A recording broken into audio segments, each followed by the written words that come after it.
시청자 여러분 안녕하십니까? 러시아 우크라이나 전쟁 업데이트로 돌아왔습니다. 오늘 업데이트 내용은 뭔가요?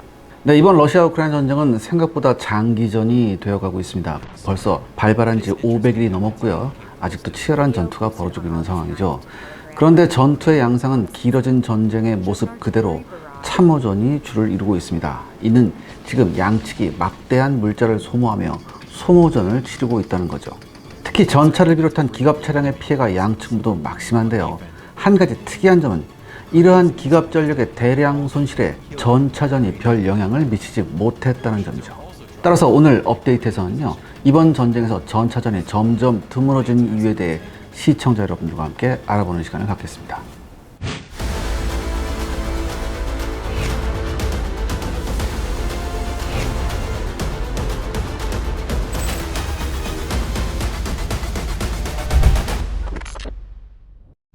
전차전이 있기는 있었겠죠? 네, 당연히 있습니다. 과거에도 있었고 지금도 있긴 한데요. 특히 전쟁 초기 러시아군이 기갑부대를 앞세워 전 전선에서 우크라이나를 침공했을 때 당시와 2020년 6월 우크라이나군의 반격 시기에 대부분의 전차전이 집중되어 있습니다.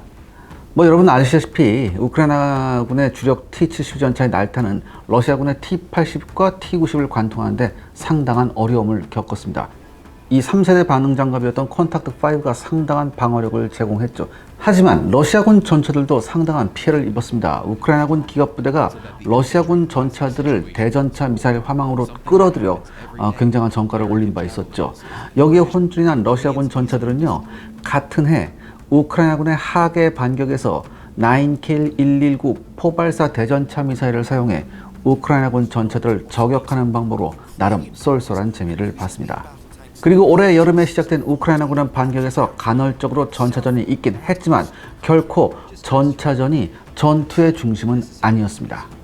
아무튼 통계마다 제각각이긴 하지만 지금까지 러시아군은 아무리 보수적으로 계산해도 2000대 이상의 전차, 7500대 이상의 각종 전투 차량을 상실한 것으로 보입니다. 우크라이나군에 대한 통계는 나온 것이 없으나 역시 상당한 피해가 있었을 것으로 추측이 가능하죠. 그런데 중요한 것은요, 전차를 포함한 이들 기갑 차량들의 피해 대부분이 전차전이 아닌 상황에서 벌어졌다는 점입니다. 그러면 그 많은 전차들은 뭐가 파괴한 건가요? 일단 여러분들이 아시다시피 제블린을 비롯한 보병용 대전차 미사일이 대활약하며 러시아 전차들에게 불벼락을 쏟아냈죠. 마찬가지로 우크라이나군 전차들도 러시아군의 대전차 미사일에 호되게 당한 바 있습니다. 그리고 가장 많은 전과를 올린 것은 의외로 포병이었습니다.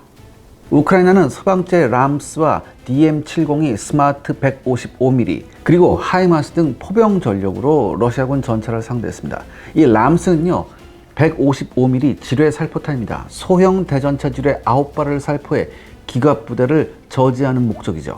그리고 DM-70이 스마트 155mm는요, 상부 공격 대전차 지능탄입니다. 보통 2발의 지능탄이 내장되어 있죠. 일정 고도에서 낙하산으로 천천히 낙하하며 표적을 탐색한 다음 표적을 포착하면 표적 상부에 성형 자격탄을 꽂는 방식입니다. 기본적인 전술은요, 람스를 이용해 러시아군 기갑부대 주변에 지뢰를 살포하고요, 러시아군 기갑부대의 이동을 차단합니다. 그리고 정체되어 있는 러시아군 기갑부대 머리 위로 DM-70이 스마트 155mm 혹은 하이마스로 공격하는 형태죠. 이렇게 됨으로써 러시아군 기갑부대를 완전히 전멸시켜버릴 수 있었습니다. 또한 곳곳에 숨어있는 러시아군 전차를 드론으로 찾아내 하이마스로 공격하거나 스위치 블레이드 자폭 드론이나 사제 드론을 자폭 드론으로 개조해서 쓰기도 했죠. 또한 폭탄 투하가 가능한 드론으로 공격해 전과를 올리기도 했습니다. 문제는 러시아군도 완전히 같은 방법을 쓴다는 거죠. 러시아군 역시 동일한 무기 체계를 보유하고 있습니다. 이번 우크라이나군의 반격에서 러시아군은 람스와 유사한 9M27K2 지뢰 살포탄을 이용해 우크라이나군 기갑부대를 고립시켰습니다. 그리고 레이저 유도포탄인 크라스노폴과 란셋 자폭 드론, 그리고 BM-27 방사포 등을 이용해 고립된 우크라이나군 기갑부대를 공격해 괴멸시켰죠. 즉, 고전적인 전차전보다는 첨단 포병 무기와 드론을 이용해 전차 등 기갑 차량을 파괴하는 비율이 훨씬 높아진 겁니다. 이렇게 공격받으면 전차는 어떻게 살아남나요? 이번 러시아 우크라이나 전쟁의 양상을 보면요, 전차를 비롯한 기갑 차량들이 얼마나 쉽게 대량으로 갈려나갈 수 있는가를 여실히 보여주고 있습니다. 이제 전차와 기갑 차량은요, APS 능동 방어 장치 없이는 도저히 전투를 치를 수 없는 지경에 이르렀고요. APS가 있다 하더라도 이것이 드론 대응에 취약하다면 역시 한계가 명확합니다. 특히 적 정찰 드론에 포착되면요, APS고 뭐고 그냥 끝나는 거죠.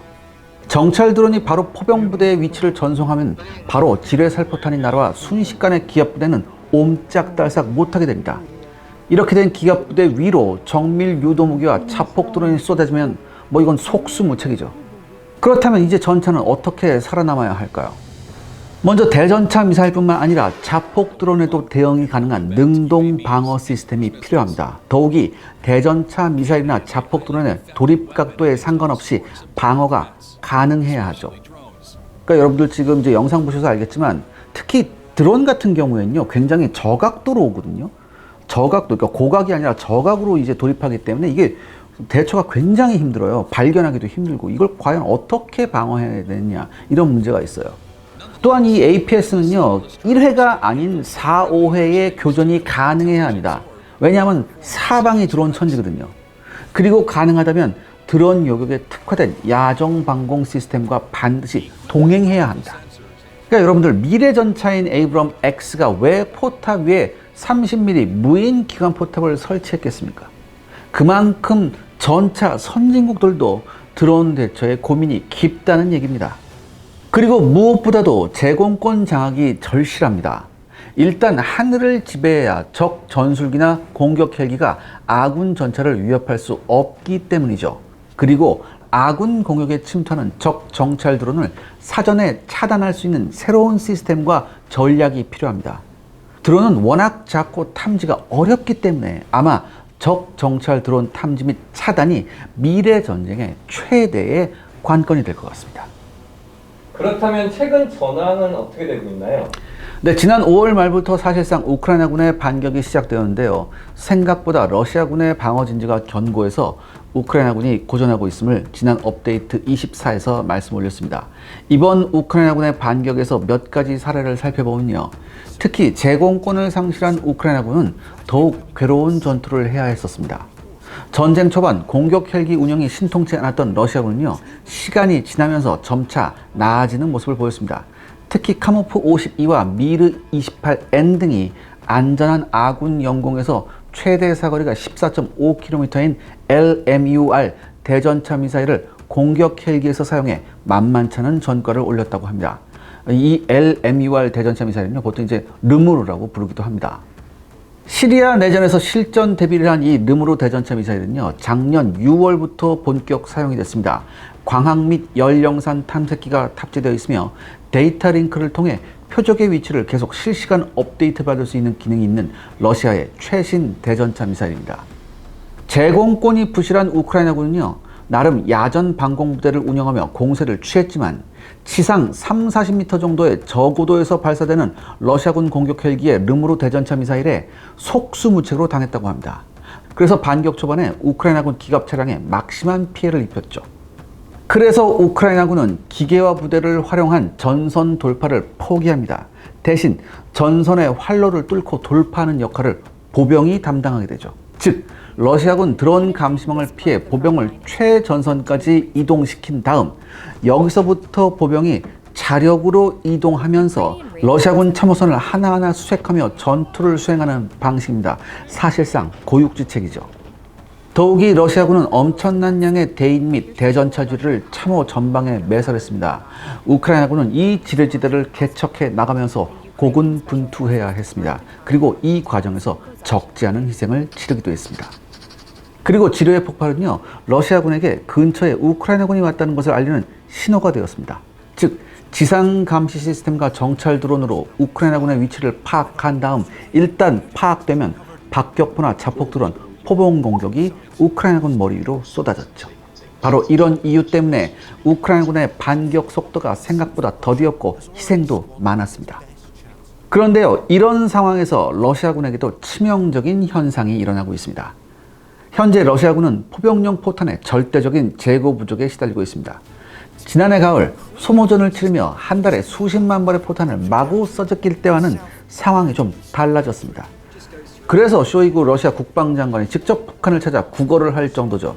팬데믹 사태 이후 처음으로 북한을 방문한 외국인이라는 타이틀을 쇼이구 장관은 거머쥘 수 있었습니다.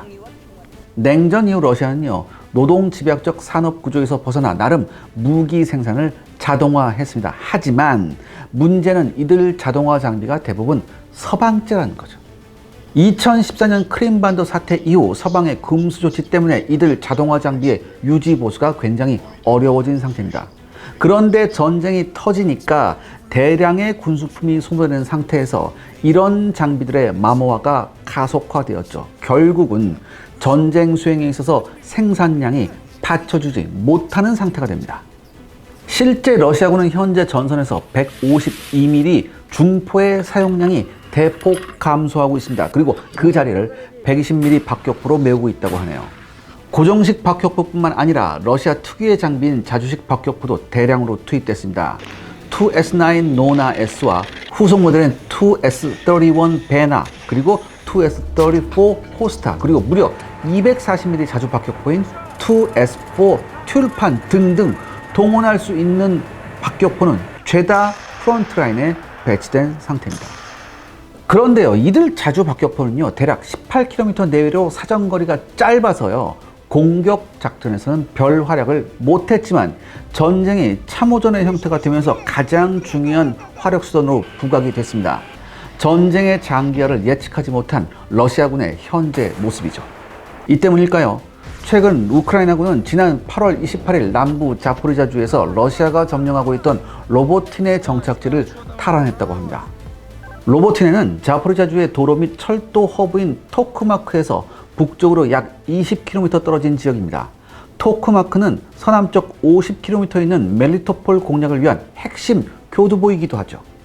거듭 말씀드리지만 러시아군의 최소한의 전략 목표는 크림반도 육로 회랑입니다. 만약 우크라이나군이 멜리토폴을 점령하게 되면요, 바로 아래 프리아조프스키만이 있기 때문에 사실상 육로 회랑을 차단할 수 있습니다. 그리고 멜리토폴을 거쳐 베르단스크, 마리우폴까지 이어지는 이 58번 도로상에는 러시아군의 방어진지가 매우 드물게 있습니다. 따라서 깊숙한 배후에서 그야말로 러시아군을 무너뜨릴 수 있는 곳이 바로 이 멜리토폴이죠. 그런데요, 이게 쉬울까요? 일단 토크마크 탈환부터 쉽지 않을 것으로 보입니다. 왜냐하면요, 여기 전황도를 한번 보시죠. 전황도에서 빨간 점과 선이 러시아군 방어진지와 참호선입니다. 보시다시피 우크라이나군이 토크마크로 가기 위해서는요, 적어도 3중의 견고한 방어선을 돌파해야 합니다. 더욱이 러시아군 영내로 들어오면서 측면에서의 위협이나 공격 헬기 등의 항공 공격이 거세질 것이 뻔하죠. 제공권을 상실한 우크라이나군 입장에서는 쉽지 않은 일입니다. 과연 우크라이나군이 공격의 탄력성을 어디까지 유지할지 지켜봐야 할 듯합니다. 시청자 여러분들의 구독과 좋아요는 영상 제작에 정말 큰 도움이 됩니다. 여러분들 부탁드리겠습니다. 구독과 좋아요. 그렇다면 오늘의 결론은 어떻게 되나요? 네, 명실상부 이번 전쟁은 포병과 드론이 주도하고 있는 전쟁입니다. 전쟁의 패러다임이 완전히 바뀌었죠. 특히 과거 지상군의 핵심 전력이라고 평가받던 전차와 각종 장갑 차량들이 너무나 어이없게 포병과 드론에 의해서 대량 손실되고 있습니다. 그래서요, 지금 이 전쟁에서 드러난 이런 변화를 우리는 인정하고 또 대비해야 합니다. 그러지 않고서는 우리가 보유한 값비싼 장비들이 순식간에 고철이 될 수 있을 뿐더러 미래 전쟁에서 승리를 확신하기 어렵게 되기 때문입니다. 비록 우린 다행스럽게 실전을 치르고 있지는 않지만 이번 전쟁에서 목도되고 있는 이런 전쟁의 변화들을 깊이 연구해서 하루빨리 혁신 수준의 대비를 해야 한다고 생각이 듭니다. 전쟁의 양상이 변할수록 전쟁을 더 깊이 이해해야 합니다. 오늘은 여기까지 하겠습니다. 새로운 소식이 들어온 대로 다시 시청자 여러분들을 찾아뵙겠습니다. 감사합니다.